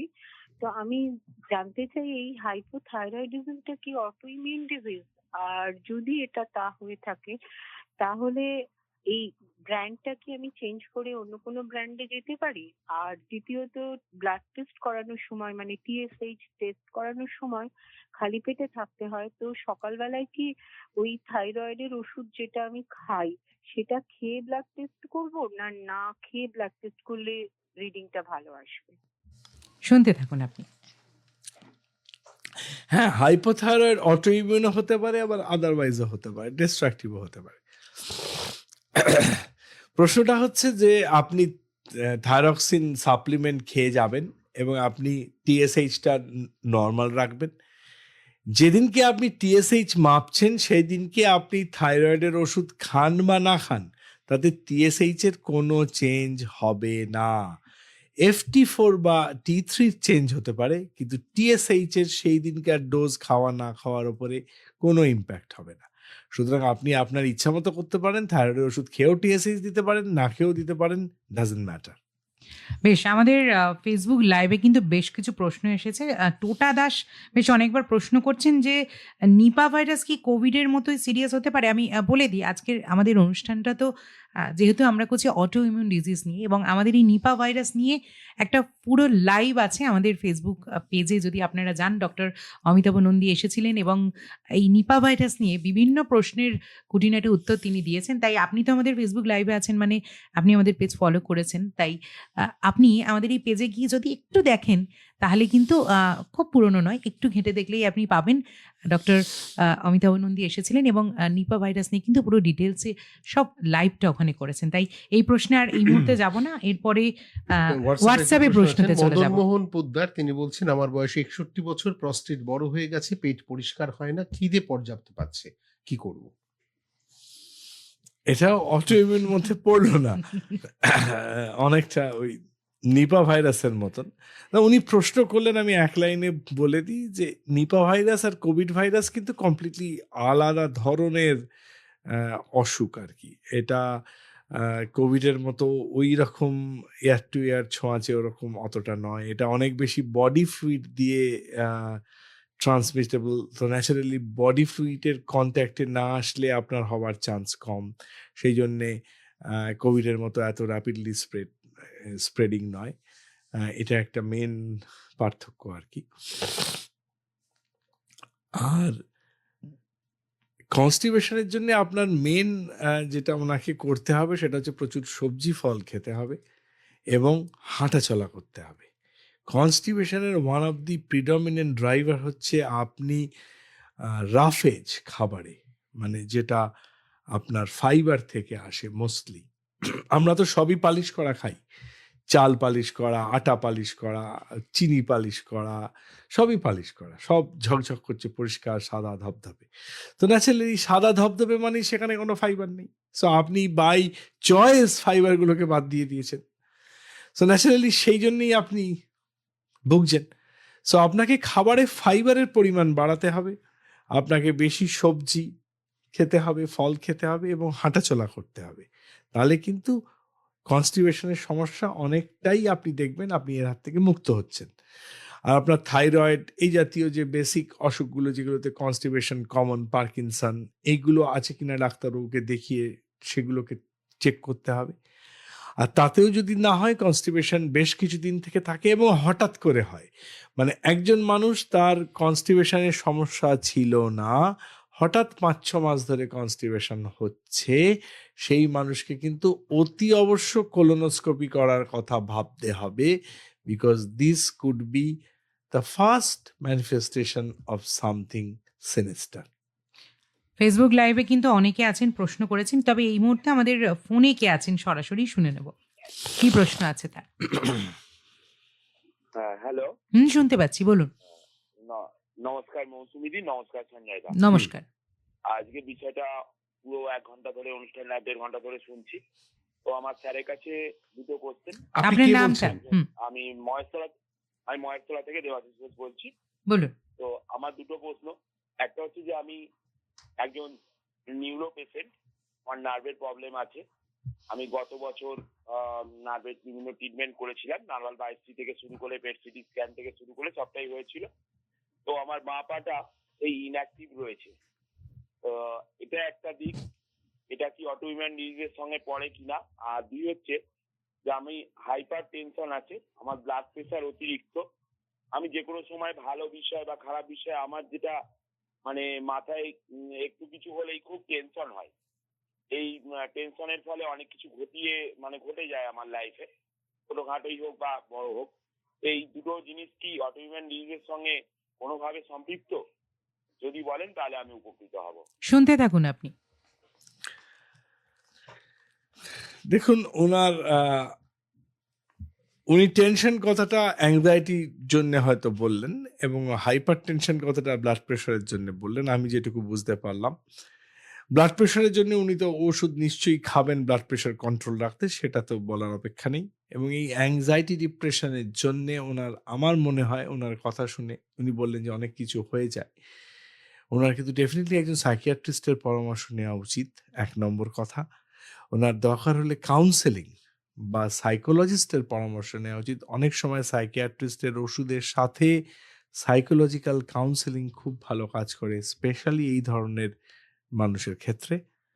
আর নার্ভের উনি বললেন যে নার্ভ বায়োপসি হয়েছে, আমি মনে হচ্ছে শুনে, উনি বলেননি যে সুরাল নার্ভ হয়তো বায়োপসি হয়েছে, এবং সেই নার্ভ বায়োপসিতে যদি পলিনেউরোপ্যাথি জাতীয় কোনো অসুখ পেয়ে থাকে, সেটা অনেক সময়তেই কিন্তু অটোইমিউন কন্ডিশনের সাথে অ্যাসোসিয়েটেড থাকে।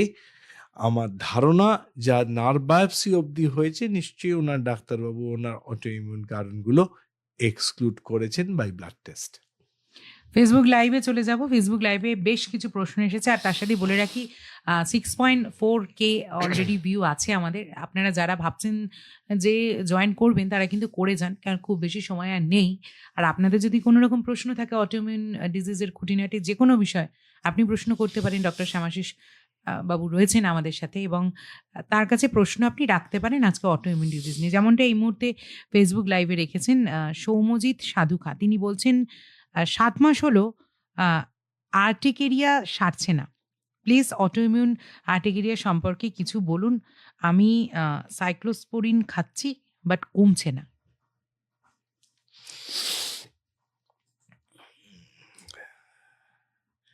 আর্টিকেরিয়া কথাটার মানে আগে অন্য দর্শকদের জন্য একটু বলে দিই, তাহলে সবাইকারই বুঝতে সুবিধা হবে। আর্টিকেরিয়া আমবাতের ইংরেজি আর কি। আচ্ছা। আর্টিকেরিয়া মানে হচ্ছে একটা স্কিনের অ্যালার্জিক ম্যানিফেস্টেশন, যেখানে চামড়া প্লেনের জায়গায় একটু উঁচু মতো হয়, তাকে বলে আর্টিকেরিয়া। এবং সেটা লাল হয়, চুলকায়, এবং কিছুক্ষণ পরে আবার কমে যায়, এবং এটা রেকারেন্ট হতে থাকে। এর অনেক কারণ আছে, আবার কিছু কিছু আর্টিকেরিয়া এরকম কারণ ছাড়া হয়, কিছু কিছু আর্টিকেরিয়া কোনো স্পেসিফিক অ্যালার্জি বা অ্যালার্জেনের ইনসাল্টের জন্য হয়।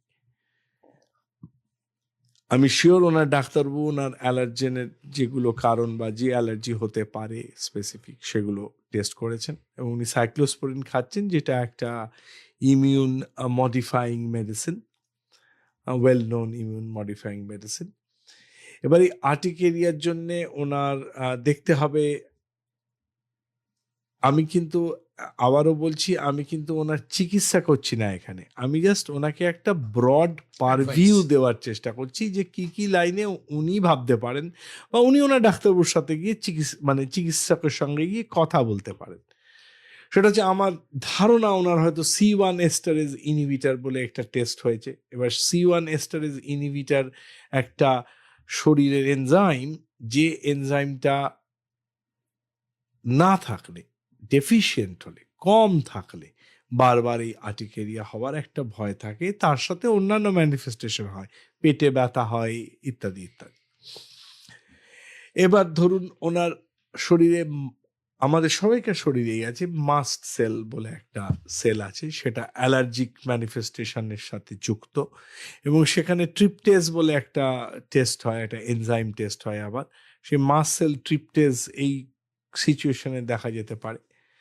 সো অনেক রকমভাবে এই জায়গাটাকে অ্যাপ্রোচ করা যেতে পারে, এবং এর অনেক রকম ধরনের চিকিৎসা পদ্ধতি আছে। ড্যাপসন জাতীয় ওষুধ আছে, এখানে ইউজ করা যেতে পারে। পজ বা ট্রানেক্সামিক অ্যাসিড জাতীয় ওষুধ আছে, এখানে ইউজ করা যেতে পারে। সাইক্লোস্পোরিন উনি যেটা খাচ্ছেন সেটা ইউজ করা যেতে পারে। অ্যান্টি অ্যালার্জিক অনেক ওষুধ আছে, লোকে লং টার্ম ইউজ করে। স্টেরয়েড ইউজ করেন অনেকে long term, depending on the cause of the disease. So এটাই হচ্ছে ইন এ নাটশেল সাধারণ মানুষকে আর্টিকেরিয়াল ডার্মাটোসিস সম্বন্ধে আমি বোঝাবার চেষ্টা করলাম। অবভিয়াসলি এগুলো খুব স্পেসিফিক মেডিকেল এরিয়া, হেন্স এই স্পেসিফিক মেডিকেল এরিয়ায় 1-2 মিনিটের মধ্যে কাউকে শিখিয়ে দেব, এতটা ধৃষ্টতা আমার নেই, আমি পারবো না। বাট আমি আশা করলাম যে এইটাতে অ্যাটলিস্ট জনসাধারণ যারা এই প্রোগ্রামটা শুনছেন তারা একটা ভেগ আইডিয়া করতে পারলেন যে জিনিসটা কি। ফোনে একজন আছেন, নমস্কার। হ্যালো, নমস্কার। কে বলছেন, কোথা থেকে? আমি শাহপুর থেকে অশোক দত্ত বলছি। বলুন। হ্যাঁ, আমার সহধর্মী 62 বছর বয়স, এমনি হাঁটতে এই বাত আছে, মানে যন্ত্রণা করে, কোমরেও তাই। তবে ও বসে থাকলে এই হাত তুলের নিচ থেকে হাতের কবজি পর্যন্ত পুরো আঙুল টাঙুল গুলো কোথাও গেলে পরে কাঁপে, মানে রাস্তা দিয়ে বসে আছে, এখন কিচ্ছু হচ্ছে না। আবার কোনো ধরুন চায়ের কাপ দিচ্ছে, কিছু দিচ্ছে, তখন কাঁপে। এটা কি কেন হয় স্যার? নমস্কার। নমস্কার। শুনতে থাকুন আপনি। এটাও একটা আউট অফ টপিক আমাদের। টপিক প্রশ্ন, বাট উনি এত কষ্ট করে প্রশ্নটা রেখেছেন। এটা ইন্টেনশন ট্রেমার বা অ্যাকশন ট্রেমার বলি মনে হচ্ছে, যে কোনো একটা কাজ করতে গেলে হাত কাঁপে, যেটা উনি স্পেসিফিক্যালি বললেন যে চায়ের কাপ নিয়ে আসতে গেলে হাত কাঁপে। অনেকের এটা এমনি হয়, তাকে বলে বিনাইন এসেনশিয়াল ট্রেমার, বিইটি। অনেকের এই ধরনের অসুখ আর্লি পার্কিনসন্স ডিজিজের লক্ষণ হিসাবে হয়। অনেকের ধরুন হাইপারথাইরয়েডিজম বা বেশি থাইরয়েড হরমোন থাকলে তাতে ট্রেমার হয়, বা সেটা নট নেসেসারিলি অ্যাকশন ট্রেমার। সেরিবেলামের কোনো গন্ডগোল থাকলে, মানে ব্রেনের পেছন দিকে যে ব্যালেন্সিং দুটো অ্যাপারেটাস আছে গোল, তাকে বলে সেরিবেলাম। সেই সেরিবেলামের কোনো গন্ডগোল থাকলে হয়। এরকম বিভিন্ন জায়গাকার গন্ডগোল থাকলে এই জাতীয় সমস্যা দেখা যেতে পারে। আমার মনে হয় ওনার একজন ভালো নিউরোলজিস্টের সঙ্গে পরামর্শ করলে লাভ হবে। আমাদের ফেসবুকের আরও অনেক প্রশ্ন রয়েছে। আমাদের কিন্তু প্রায় 7K ভিউ রয়েছে এই মুহূর্তে। আর এই সঙ্গে মানে যারা দেখছেন তারা প্রশ্নও করছেন, সেই প্রশ্ন রাখছি আমরা শ্যামাশিস বাবুর কাছে। বলছি, age 22, I am a student. I study about 9 hours with almost no break. So I am sitting around 8 to 9 hours. It's about 5 years almost. Now I developed a pain in my right leg like sciatica. What will I do? And also I am in a pain about 2 years. ইংরেজিতে প্রশ্ন করেছেন, তাহলে কি আমাকে ইংরেজিতে উত্তর দেওয়া না, উচিত? আপনি বাংলায় দিতে পারেন। না, আপনি যা বলবেন আমি ইংরেজিতেও দিতে যেমন পারি। ইচ্ছে, আপনি যেমন। ওকে, উনি যখন ইংরেজিতে প্রশ্ন করেছেন, মনে হয় উনি হয়তো বাংলা ভালো বোঝেন না। I think your problem, before I answer your problem, I must say you are a very good student. Uh, one thing is that it's of no benefit to you to sit continuously for 7-8 hours. It's rather it's better if you just get up for 5-10 minutes, go around and come back and sit. That would be my first advice. The second advice would be to do some spinal flexion and extension exercises. You can get some help from a physiotherapist to start with and then practice it at home. Thirdly, you should consult a doctor, preferably a spine doctor, who might ask for an MRI of the spine. And in that case, please check for MRI of SI joint as well as the lumbosacral spine. And then, depending on what you get with your doctor's consult, the MRI, one can think further. Most likely on the face of it, it sounds more like a mechanical pain, but you never know. আর Facebook নাম ইমা in, সেটা বলা হয়নি তখন। এরপরে ফোনে চলে যাব, ফোনে কে আছেন আমাদের সাথে? নমস্কার। হ্যাঁ নমস্কার, বলুন আমি ভদ্রেশ্বর থেকে বলছি। বলুন, নামটা বলুন। আশিস কুমার সাহা বলুন।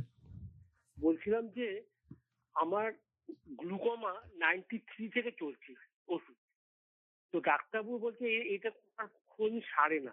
এটা কি সত্যি জানি না, কিন্তু প্রলং মানে যতদিন আমি বাঁচবো ততদিন আমাকে বলে ওষুধ দিয়ে যেতে হবে। এটাই কি সঠিক? আপনি শুনতে থাকুন।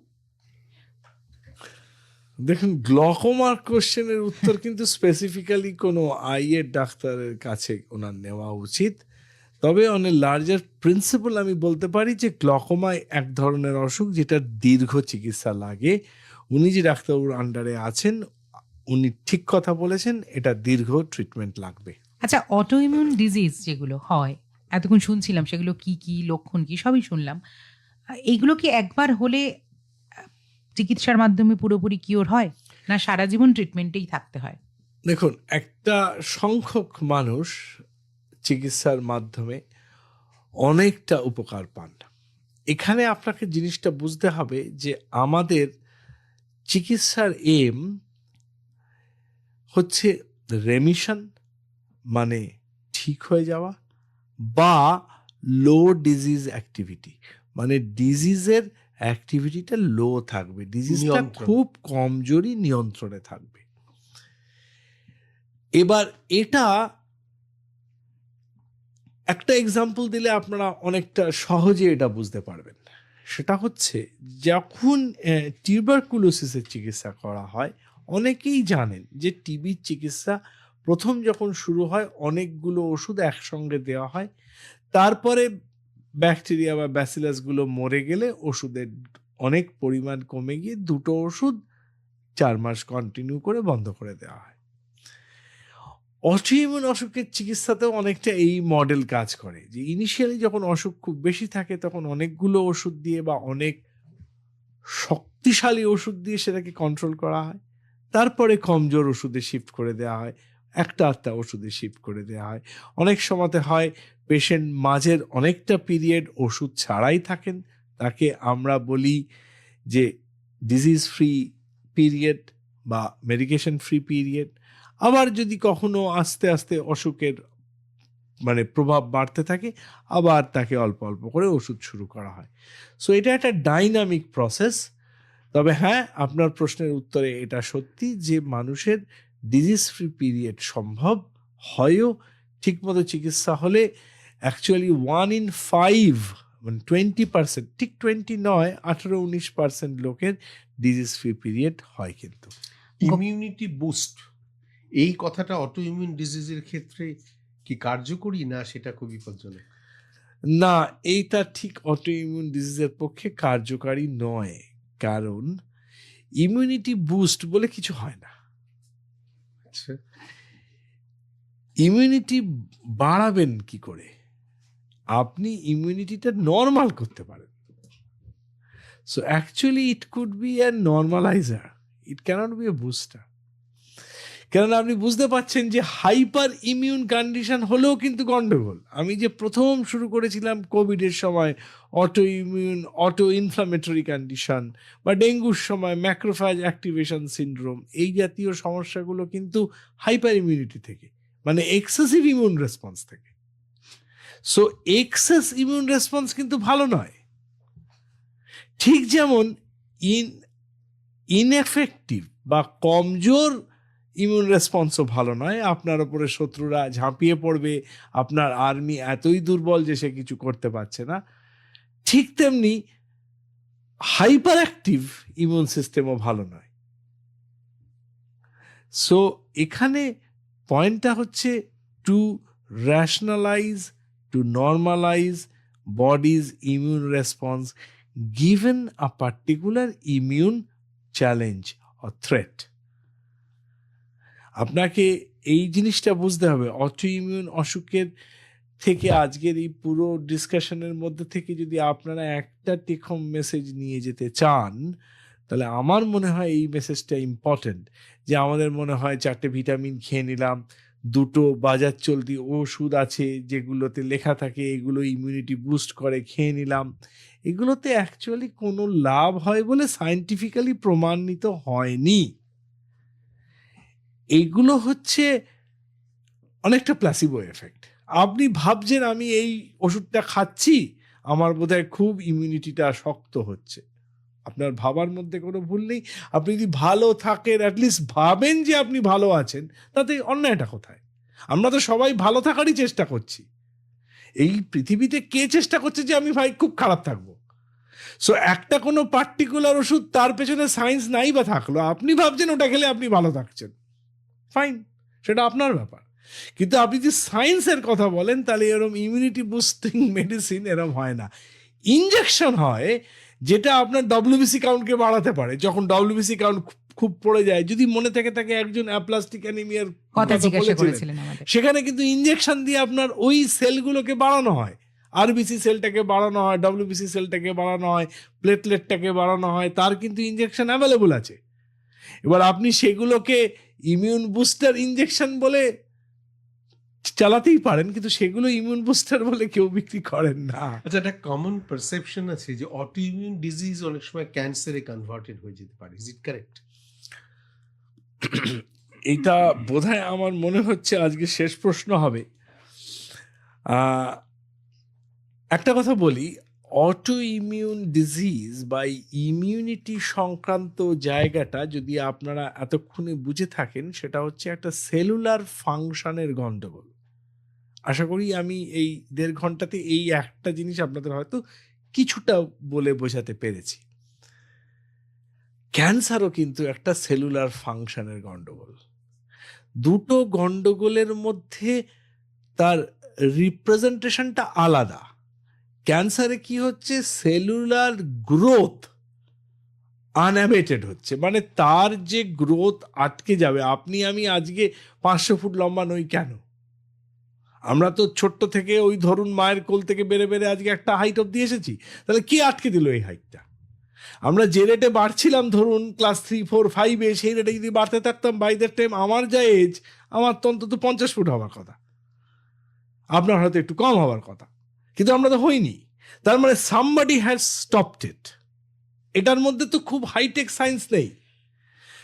তার মানেটা কি, যে সেলের গ্রোথ বাড়াবার জন্যে যেমন সেলের মধ্যে সিস্টেম আছে, সেলের গ্রোথ আটকাবার জন্যও সেলের মধ্যে সিস্টেম আছে।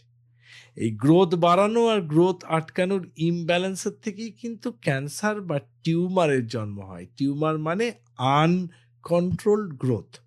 এবার সেই আনকন্ট্রোলড গ্রোথ যখন একটা সময় ধরা ছোঁয়ার বাইরে চলে যায়, তখনই সেটা ম্যালিগনেন্ট হয়ে গেল। আপনি বলছেন যে আগে প্রি ক্যান্সারাস ছিল, এখন সেটা ম্যালিগনেন্ট ট্রান্সফরমেশন হয়ে গেছে, মানে সে একদম বেকতার হয়ে গেছে।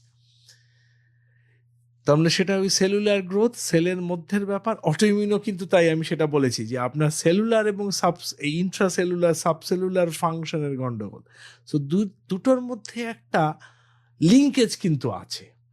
সেই জন্যে এদের চিকিৎসাতেও কিন্তু একটা লিঙ্কেজ আছে।